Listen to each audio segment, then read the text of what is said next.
Nintendo, the iconic gaming brand who have played a significant role in the console wars ever since the 1980s. This legendary company have produced many recognisable machines, with their plethora of platforms being etched into the very fabric of gaming history. However, if you begin to scratch beneath the surface of the Mushroom Kingdom, you will quickly begin to realise that there is still a cornucopia of console-related products produced by the big N that deserve a little more attention.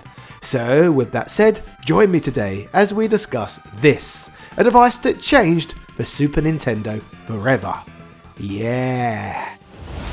When the mention of Nintendo Power reaches your ears, it's highly probable that your mind swiftly conjures up images of the iconic American video game magazine that bears the same name.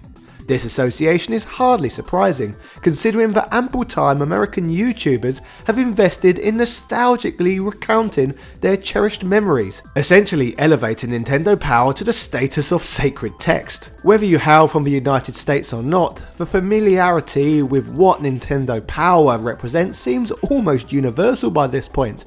However, for those who came of age in the gaming realm of Japan, the concept of Nintendo Power takes an entirely distinct form, one that is worlds apart from the landscape of American video game journalism. To truly grasp the essence of Japanese Nintendo Power, a journey back to the 8-bit era of the Nintendo Famicom is imperative. During this era, the Japanese equivalent of the NES, known as the Famicom, witnessed the introduction of a groundbreaking disc-based add-on, the Famicom Disk System, making its debut in 1986. This innovative product utilised proprietary floppy disks, referred to as disc cards, providing a more cost-effective solution for data storage.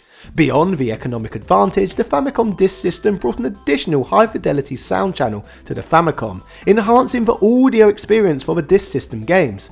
Notably, the expanded RAM of the Famicom Disk System enabled gamers to utilise rewritable discs, marking a revolutionary leap in gaming technology. Further setting this 8-bit marvel apart, it allowed gamers to use disc writer kiosks located in stores around Japan. These jukebox-style stations allowed users to copy the latest games from a rotating selection onto their discs, and remarkably, they could retain these copies indefinitely.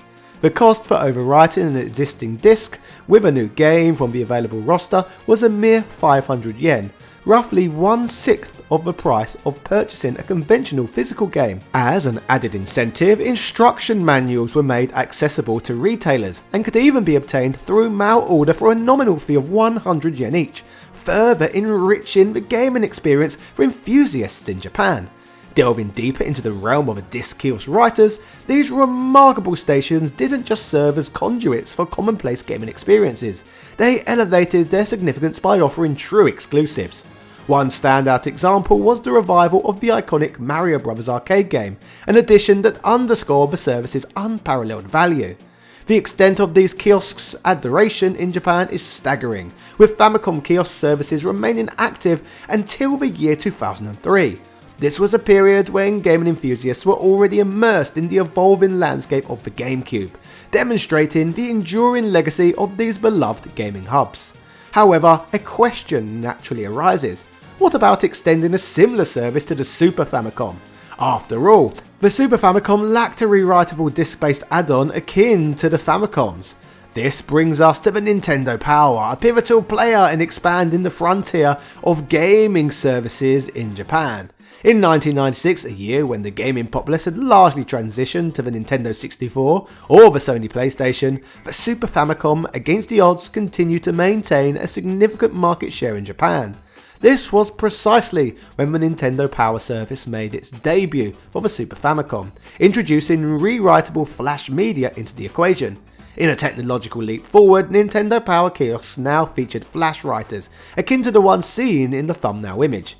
These writers facilitated the addition of games to flash media, mirroring the functionality of their Famicom disk writer predecessors. To enable this innovative service, Nintendo Power cartridges entered the scene. These were specialised memory cartridges that granted owners the ability to download Super Famicom games at a substantially reduced cost compared to traditional retail cartridges. The process echoed the Famicom service, allowing users to make selections at kiosks from a curated array of games, which could then be swiftly downloaded within the confines of the store. True to form, printed manuals were once again made available for enthusiasts to enhance their gaming experience. Building on this immersive journey, blank stickers were also provided, with players expected to inscribe their downloaded games on these labels and affix them to the cartridges, a personalised touch that added a unique dimension to the overall experience. Exploring the multifaceted landscape of this groundbreaking gaming service unveils a nuanced pricing structure, where the cost of acquiring games varied based on a number of factors. Older game downloads steeped in nostalgia came with a relatively modest price tag, providing a cost-effective trip down memory lane. However, the allure of cutting-edge releases and Nintendo Power exclusives commanded a premium, making the service adaptable to the diverse preferences of the Super Famicom's audience. The selection at these kiosks were a veritable treasure trove of gaming classics, with well-known titles such as Super Mario All-Stars, the Donkey Kong Country trilogy, and Super Mario World gracing the digital shelves. While these familiar names undoubtedly draw attention, it's the more obscure gems that hold a particular allure for today's gaming connoisseurs. Among these hidden treasures was a standalone version of Dr. Mario, a game that interestingly would later find its way to the Western audiences as part of a Tetris and Dr. Mario compilation cartridge. Wrecking Crew 98, an avant-garde addition to the Super Famicom library, made its debut on the Nintendo Power service before a conventional retail release materialised. And the layer of exclusivity, the format even boasted a Fire Emblem title named Fire Emblem Thracia 776. Initially unveiled in 1999 through the Nintendo Power Flash cartridge writing surface, before securing a formal Super Famicom cartridge release in the early 2000s. The true piece de resistance of this service, however, lies in its offering of unique Mario Picross games, providing an exclusive avenue for enthusiasts to experience these titles. The special themes of these Picross games were a marvel of gimmicks, drawing inspiration from diverse sources such as Donkey Kong Country, Wario Land 2 on the Game Boy, and perhaps most intriguingly, versions centered around Yoshi's Story and Mario 64. Games that belong to an entirely different console generation altogether. The existence of Super Nintendo titles with direct links to these iconic games adds a layer of historical significance to this service, showcasing the dynamic bridge between gaming eras that defied our conventional expectations. Returning to the discussion of the special Nintendo Power cartridges, each harboured the bespoke internal divisions of its RAM into 8 blocks. This intricate allocation served a specific purpose. One of these 8 blocks was earmarked for the cartridge's game selection menu, while the remaining 7 were dedicated to housing the diverse array of downloadable games. Additionally, each cartridge was equipped with SRAM, a crucial component that facilitated the saving of in-game progress and the layer of convenience to the media. As for the kiosks themselves, initially they emerged within Japan's ubiquitous Lawson convenience store chain. The subsequent expansion of this service saw the cartridges finding a new home in the aisles of the Japanese supermarket chain Adai, further cementing their accessibility for Nintendo fans. For those keenly examining the thumbnail image, a discerning eye might have noted the presence of multiple cartridge slots in some of these kiosk devices. This intriguing feature wasn't a mere design quirk, it signalled the introduction of the Nintendo Power Game Boy writing service. Originally slated for a September 1999 launch, this service faced an unexpected setback. The impact of an earthquake in Taiwan, where the Nintendo Power technology was being manufactured, forcing a delay until March of 2000. Seeking to make amends for this postponement, Nintendo in October of the same year extended a unique gesture to players. As an apology, they offered the opportunity to pre-order Game Boy Nintendo Power cartridges, preloaded with the iconic Wario Land Super Mario Land 3. This not only served as a goodwill gesture, but also showcased Nintendo's commitment to delivering this service. One standout exclusive in Japan was Super Mario Bros. Deluxe, a title that added a distinctive layer of allure to the Game Boy lineup. Another noteworthy inclusion was Balloon Fight GB, an enhanced version of Balloon Kid that remained exclusive to the Nintendo Power service until its revival on the 3DS Virtual Console in October of 2011.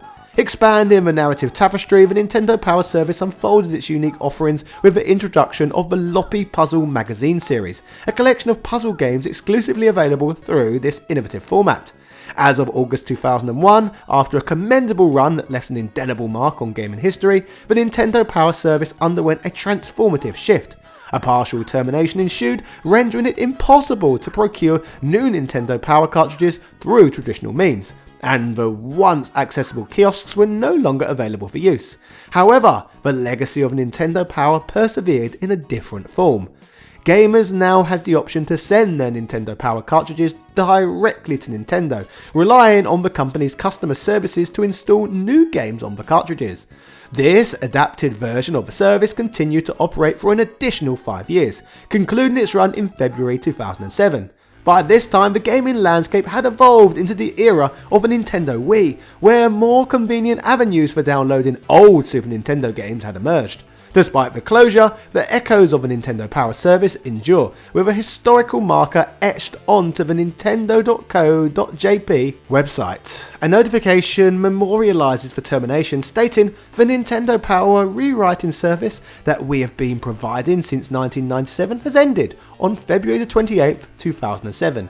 Thank you for using this project for many years." Reflecting on this captivating chapter in gaming history, one cannot help but be intrigued by the revelation of a service that remained largely inaccessible to the majority of Nintendo fans worldwide. The realization becomes even more poignant considering the digital exclusivity offered by the Nintendo Power Service. Some of its titles have never witnessed a re-release in any other formats. Today, the Nintendo Power Service stands as a remarkably quirky and somewhat clandestine segment of gaming history, offering a glimpse into a bygone era of exclusive gaming experiences. Anyway, if you enjoyed this one, you might enjoy my upload on this device that changed the Sega Mega Drive. Cheerio!